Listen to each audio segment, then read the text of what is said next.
Welcome to the Tricord Advisors podcast, where we answer life's hard questions to help you make smart decisions with your money. I'm Jeremiah Lee, and this is Randy Barkley. We're both certified financial planners. I'm also a California licensed attorney.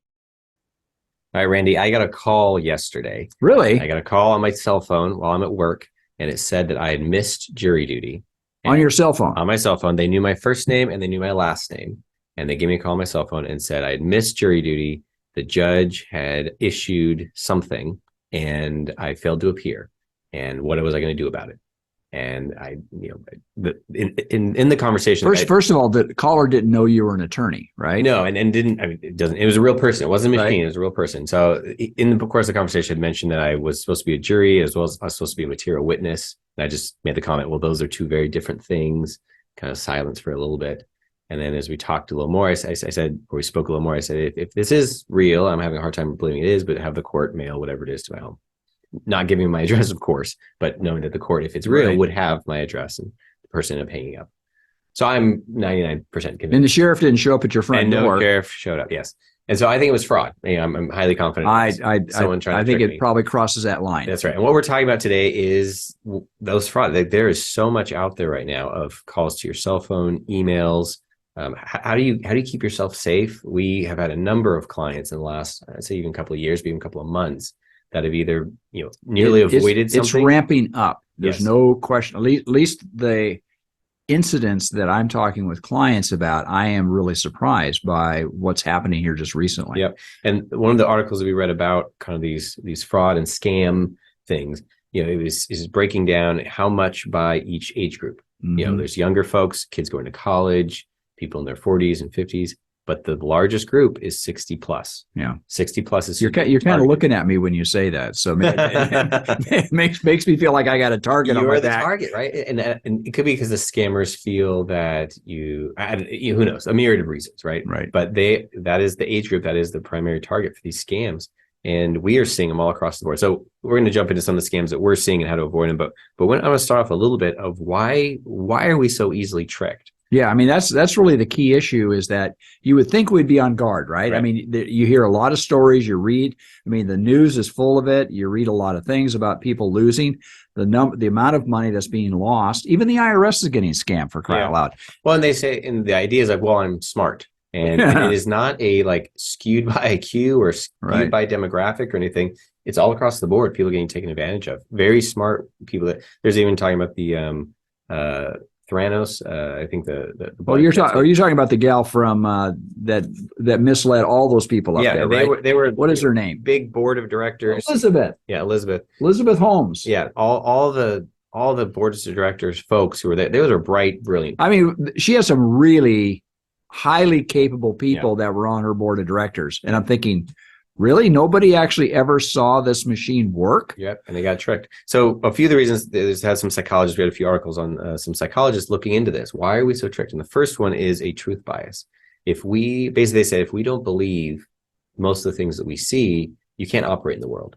You can't, if you think the doorknob's an illusion, or if you're going to test every single thing, it will slow you down too much. So our brains give a truth bias to say, I see this, I assume it's accurate. They said the similar comment that you get a receipt from a restaurant or a receipt from the grocery store. Most people grab it and walk out, and you don't immediately go through it. Okay, did they get this right? Did it add up correctly? You might do that later. A lot of people look at the receipts, make sure they got all their items, but immediately most people take a truth bias. They assume it was all done correctly. I was there. I participated. When you meet someone, you assume that they're telling you the truth. And that's a really healthy bias for humanity, to operate at a normal speed. But at the same point in time, you need to have a certain level of cynicism. I hate to use the word cynicism, but I think you need to be always on guard or have a critical thought to it. Yeah. I can remember receiving a drink, and I handed the person that was serving me, I handed her, I don't know, $5 or whatever. Anyway, she handed me back over $20 in change. And my comment to her was, I said, you might want to rethink this. And she got kind of defensive. It was like I was going to question her, the total on it. And I said, no. I said, it was a $5. I gave you $5. You might want to hand me back like a few cents. And said, you handed me back like $15. And she looked at me and went, oh my goodness. And of course, then she apologized for kind of pushing back. But the issue is you got to be critically thinking. Yeah. I mean, I hate to say it all the time, Yeah. but you do in this day and age. All the time. And especially as you get these phone calls from a alleged sheriff's office, or an email from a loved one, or these different scams that people go through. The other one is that people assume they have the complete facts. You have your experience, of course, we all have that. And so you have a world of knowledge. Yeah. But then as you hear something new, there's a natural assumption to say, well, that is all the new facts I need. I can now make, and your brain gets to work making a choice off of that. Well, often that's not all you need. You need a significantly more. The sheriff one being a great example. It's very uncommon for the sheriffs to call someone to inform them that there's a warrant and that there's money they need to pay that day or something. If that were something that needed to happen, that's not the way the sheriffs go about it. But I don't know that. Most people don't know. Yeah, that. most people don't have the education or experience that you do, and frankly, don't have the education experience that I do. I mean, I'm in financial. My world is finance. I mean, I look at that, so I'm always looking for the con. And being in business for 40 years, I want to know I'm trying to separate the truth from the wheat from the chaff, so to speak. Timeshares. Oh my goodness, we have all kinds of stories on timeshares. Yeah, we let's tell a few of them. We have had a number of clients that have gotten scam offers, and we see that on a regular basis. They have a timeshare and they get an email unsolicited that says, "I'd love to buy your timeshare for $70,000," something that just seems. And they bring it really to us. And I'm going, I think this is probably not true. It smells bad. And so we have, I guess, two stories. One where they started going down the path and then realized fairly early on, hey, this is not real, and then cut off, didn't lose any money. Another client that didn't tell us till later that they said, "Oh, I got this offer. It sounded great. I started going down this path, and they just needed some money for the transfer fee to kind of complete this sale and to transfer over the." So I had wired him this much money, but it didn't seem to go through. So wired him a little more. And, they're kind of telling us the story. It was a total scam. It was a complete scam. And there must be folks who are digging through either timeshare ownership records. Yeah. Because it came through saying that you own this timeshare at this level, and we'd like to. And again, most people don't realize that information is public. Yeah. So it doesn't. And now with the internet and some of the tools that they have, the ability with certain apps, they can get that information pretty quickly. Not only get your name, but they know when you bought it. They know how long you've held it. They know where your address is. And in some cases, get other vital information, like social security number, driver's license information, things like that. So I always assume that all my personal information is out there. Yeah. I just assume it. Someone could have that. It's a scary world. And part of these emails, they used to be, 10 years ago, poorly written, typos, pretty easy to spot. They are getting better and better. And AI is going to make it even. Yeah. It's going to make it better. Probably already has, right? And they're leg up, as well as having either people or machines that can talk to you and you have responses to you that seem reasonable. Technology is making things hard. The other big one that we see a lot of is the Microsoft, you have to reset your password emails. Yes. And a lot of those are just a scam to get you to put your password in. And there's some statistics that this big, test, it was like 20% of people are saying, "Oh, yep, I guess it's delayed." So they'll click on the link. It pops up what looks like the Microsoft window, and they'll put in their password, and then, it either fails or whatever happens from there. But they've just, proactively entered in their password into someone else's machine. Yeah. And we've talked about password managers. I mean, everybody's frustrated with the passwords. If I mentioned to somebody, say, "What's your password?" I mean, people roll their eyes instantly and go, "I'm so frustrated. I got to remember." But if you have a password manager, it's not as difficult as what most people think it is. And the password that they put in for you is, nobody's probably going to. No one's going to guess it. They're not going to look at your life and say, "Okay, this is your dog's first name," or "This is the street you grew up." Even if they had all that biographical information, they're not going to guess these made up passwords. And some of these are easy. Like most folks have a phone or a computer that will remember it for them. Right. But then they're a little bit beholden to that device. So that's one way to do it, is use a device and it will help create passwords and save them for you. The second layer above that is to have a software. We do it at the office. I do it in my personal life, is it goes across multiple devices. And it's one software that will then save or generate or store your passwords. And so I don't know probably really any of my passwords for anything, but they're all saved in this. Yeah, because I mean, the passwords that are actually used are things that you wouldn't think of. I mean, it's just it's a string of yeah, gobbledygook, yeah, which is great because it's hard to guess. Like the one that many people use, there's a few of them out there. One of them is called 1Password, where you have one password that you use, the master password, and it then unlocks everything. So that, I mean, I think is level of protecting yourself. That's just one, Right. that's level one is Right. don't use password 123. Don't use welcome 123. Create unique passwords and or use a password manager to keep track of those and generate these passwords. Yeah, and if you have more than one site that you're going into, that's why we recommend to people to do a password manager, because it keeps track of all that. And all you got to remember is that one code. Yeah. And you can change that code, but you have a master key that's locked up someplace that Yeah. only you know about. And it really is safe. In fact, I've used 1Password, and the password that was entered in, the site went, "Oh no, it's too complex for us." They actually threw it back and says, "You got too much stuff in here." And I went, "Really?"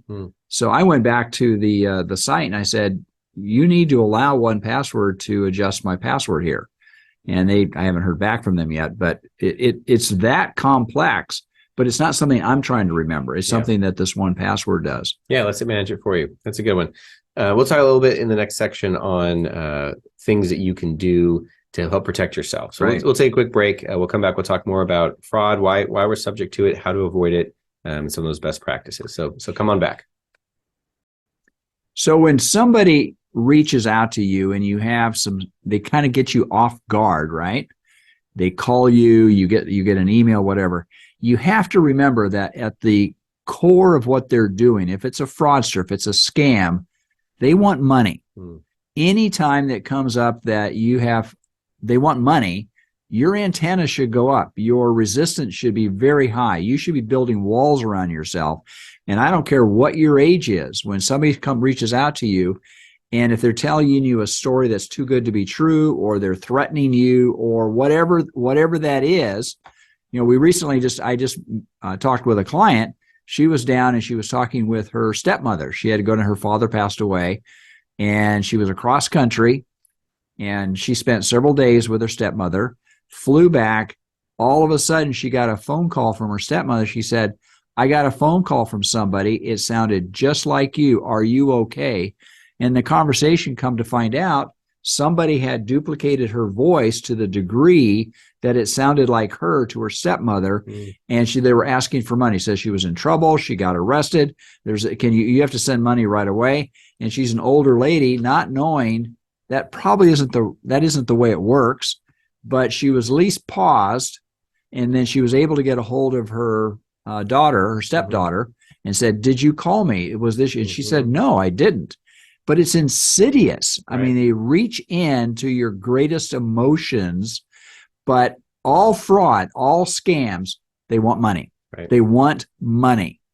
That's a great comment to say, if you hear something and you receive a phone call and it might be true, and the sheriff that says there's a warrant for your arrest, or someone says, and if it says, "Here's how you fix it. There's how you fix it. Send me money." Right. If that's where we're headed, man, you're right. Your antenna should be going up. And I really like in that story, I mean, part of the due diligence is, after you've engaged with something like that, then to think about it a bit, before you send money or do things, but think about it.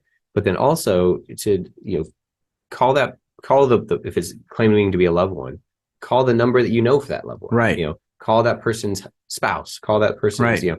Reach out and do some due diligence to confirm that this is true, that this is accurate, this is real.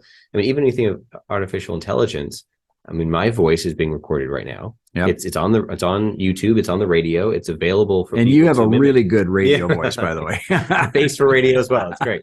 No, but there's a lot of this content that is available for people to see someone's image, to see someone's voice pattern. This goes back to my comment earlier. I assume that everything is out there, and probably more so than I even think would be out there. But I'm sure that somebody can get to every bit about me as well as about you. Yeah. And there's tools. There's apps that allow them to dig deep into your personal history, and don't assume that you're private. Yeah. I mean, don't assume that you've been able to build a wall around all your personal information. And that's a good common because if someone then reaches in with some knowledge of your birth date or knowledge of your, like the person who called me yesterday, they knew my first and last name.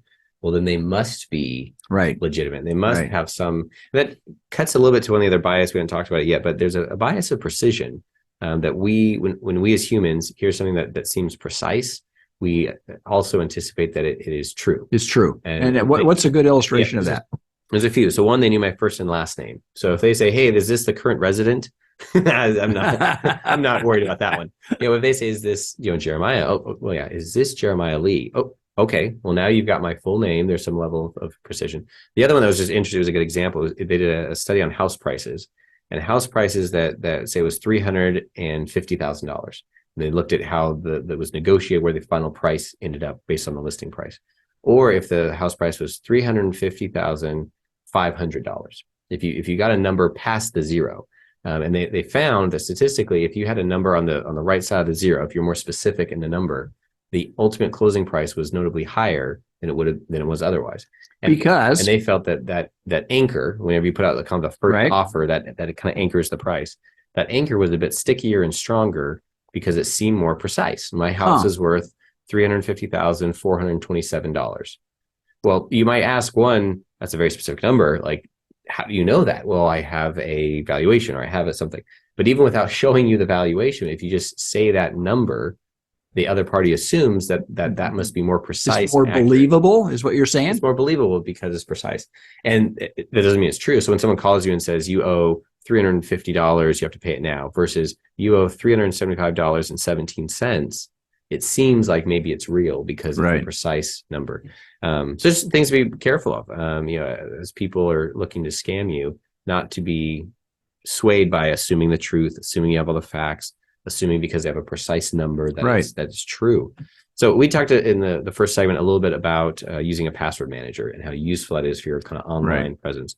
The other one that is, I think, even stronger, and I do it with most everything I can, is called dual factor authentication. Okay, you mean I got to have another password? Yeah. Well, no. And so the way these work is you put in one password, whatever the password is, into your website or whatever you're logging into, and then it sends a text or a code or something to a separate device. So if I'm logging on my laptop, logging into some website, it will then send a text to my phone, and the number, it's different every time, 1, 2, 3, 4. And I then have to put in a separate number that just came to me.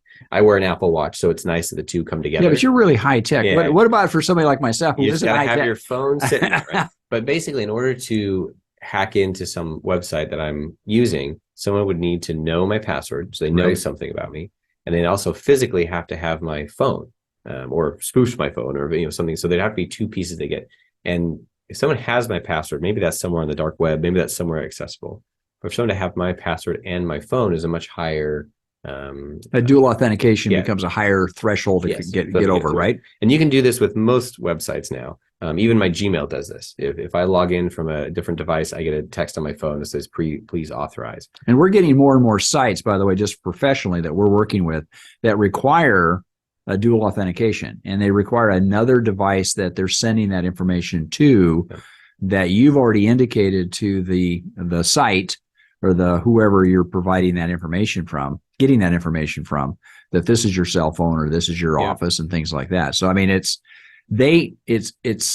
unlikely that a scammer would have that much precision on you. And if they do, it's just the next level up, right? That you are a target of someone. The last piece is just, I guess, a general, how do you keep yourself safe? Just a general piece of due diligence. You just have to look into these things. It could be researching it. I mean, there's a lot of these. After I got the call yesterday, after I hung up, I went online and just Googled it, scam about a warrant or missing jury duty. And there was an explanation of how the scam worked. I was like, oh, yep, I was right in line with that. So then I became more confident it was a scam.